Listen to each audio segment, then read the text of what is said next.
here with IMPRINT Entertainment. Hey! So how are you doing? Oh my gosh, so well, thank you. Thank you for having me. It's really exciting to be on here. Oh, we're really excited to have you for certain, definitely. Well, we wanted to address the obvious to begin. Yeah? Even in lockdown, with everything that's come around over the last few months, you're still a very, very busy person, I'd say. Oh my goodness, yeah. It doesn't stop, and people are like, when you have a baby, you're going to slow down. And I had a baby, and I didn't slow down.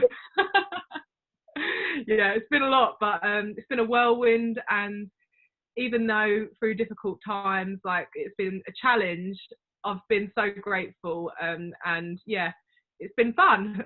Even though it's been a challenge, it's been fun and mad, and I'm just grateful to still be pursuing my passions at the same time as being blessed as being a new mum, which is crazy. Yeah, it's madness. Well, I was going to say, you can safely say that you tackle the titles of most influential online beauty influencer and musician and mama at the same time. And I was just wondering what your first love was. Was it makeup or music? And how has your career in each industry kind of blossomed alongside each other over the years until now? Oh, good question.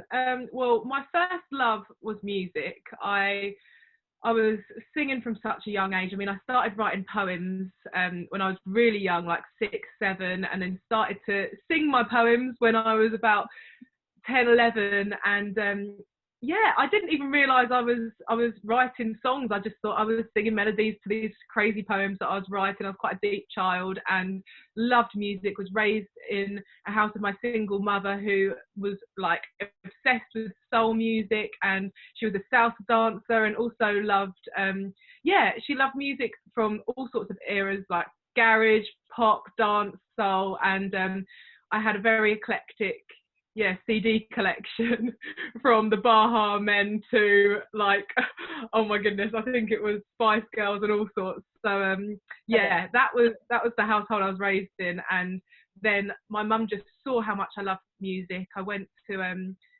stage school and did different things, like had singing lessons, just got involved in theatre productions. But I was always the child that wasn't following along with the script. I was always going off piece and singing all these ad libs and creating all melodies of my own. And that was when my mum was like, "You should like become a singer-songwriter." And I was like, "Well, I'd love to. I guess I don't really know how, but the stars aligned at one point, and I did find someone that became my mentor for a few years as a teenager. And one thing led to another, and I'm here finally releasing music. But as for the beauty, that kind of goes alongside my creative passions as a music artist. Because I feel like when you want to be a pop star, when you're an artist, everything is creative. So my mind, I was already a teenager imagining what my makeup was going to be like for my shows and what outfits I was going to wear on tour when I'm older and everything like that. And my mum was a makeup artist at the time as well. She was always practicing on me, and that meant that when I started doing these shows and I was alongside other people in a production, there'd be like a queue of people waiting for me to do their makeup for the show that we're all about to do. And it was just like, it went hand in hand really beautifully, to the point where when I started to travel back and forth writing my music and albums, I started up a blog, which I didn't really know what was a blog. Instagram was just a place where I documented what I was wearing and what was on my face, what makeup I kind of used, and how I achieved a look. And it snowballed from there. And in between, I'd always tease with snippets of my songs, but because I wasn't really a cover artist, I was always writing original music in the studio.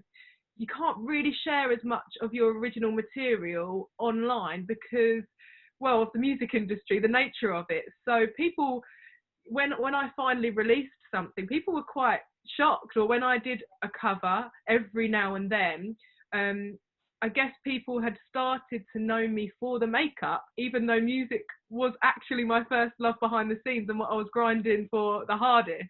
But it's amazing how the worlds have kind of fused together, and I can do both, and I'm grateful to be in this position and be you know, sharing both of my loves with the world and just really enjoying the journey. I feel like it's been a journey, but it's still the beginning as well, because I've got so many more songs I want to share with people, so many more messages.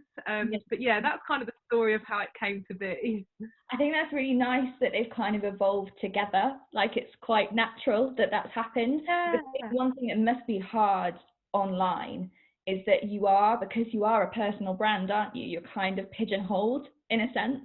Yes. And I think it might be quite hard to, because people are like, oh, you sing? What? And you're like, yes, I do. So it's You're quite exactly right. that chance to kind of just do it naturally. And I guess maybe you've got to find positives in this, haven't you? Everything that's going on right now. One positive perhaps of lockdown is you've had that space and that time. How has it been for you?